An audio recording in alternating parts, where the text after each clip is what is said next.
Oggi mini cuccioli anch'io, dobbiamo restare a casa. Io mi diverto a cambiare i colori della frutta. Sto colorando una pera blu.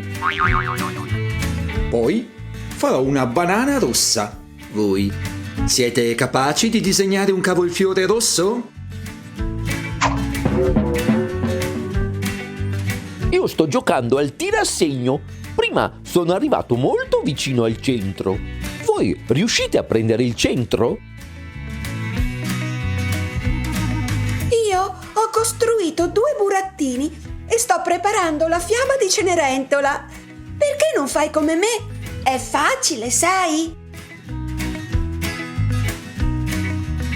Io da grande voglio fare l'attore e mi sto allenando. Sopra la panca la capra campa, sotto la panca la capra crepa. Siete capaci di ripetere questo scioglilingue senza sbagliare? Io invento indovinelli sulla frutta. Ascoltate.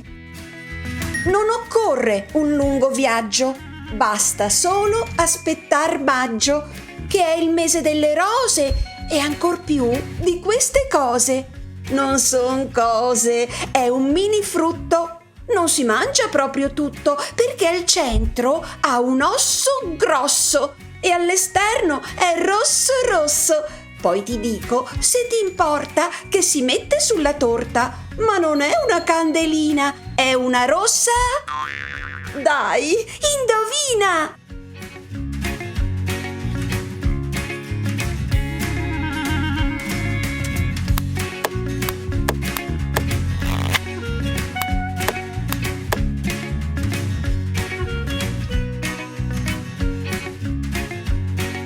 Avete capito che cosa sta facendo senza nome?